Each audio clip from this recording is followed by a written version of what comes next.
Méditons avec la communauté des disciples du Christ vivant en ce jeudi 19 avril 2024, troisième semaine de Pâques, année liturgique B.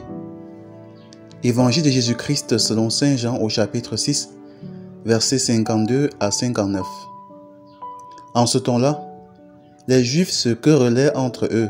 « Comment celui-là peut-il nous donner sa chair à manger ?» Jésus leur dit alors, « Amen, amen, je vous le dis.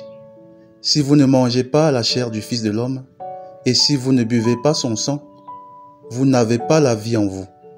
Celui qui mange ma chair et boit mon sang a la vie éternelle, et moi, je le ressusciterai au dernier jour.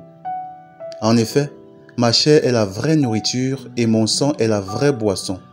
Celui qui mange ma chair et boit mon sang demeure en moi, et moi je demeure en lui.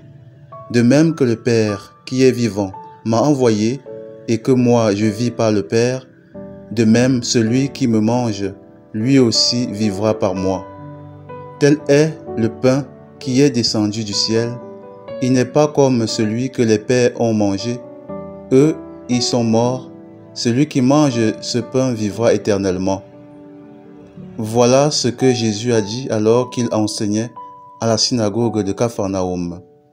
Acclamons la parole de Dieu.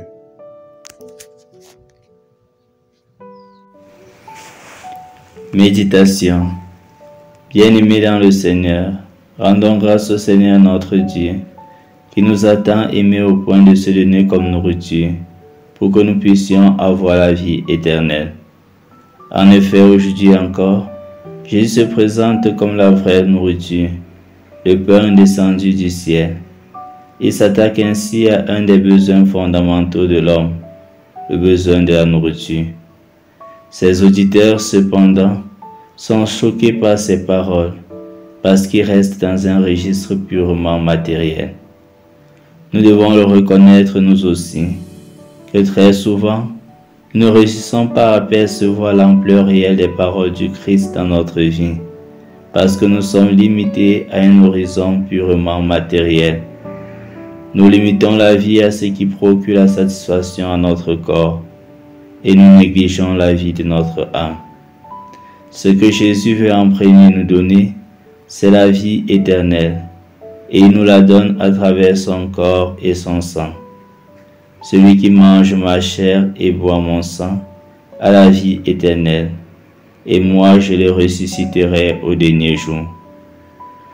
Nous sommes donc appelés à percevoir à travers ces paroles la richesse inouïe de l'Eucharistie, et à nous abreuver constamment à cette source de grâce.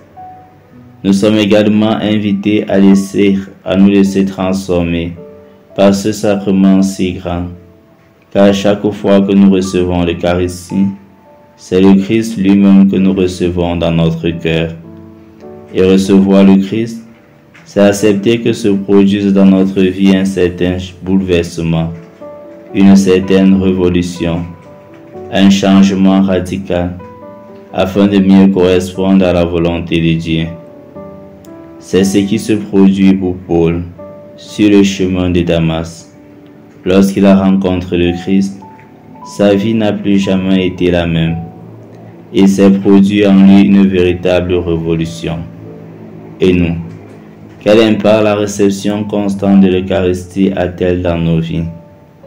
Le Christ a affirmé: « Celui qui mange ma chair et boit mon sang demeure en moi, et moi en lui. » Puisse la réception constante de la Sainte Eucharistie nous donner de demeurer en permanence avec le Christ et d'être pour nos frères et sœurs des autres Christ.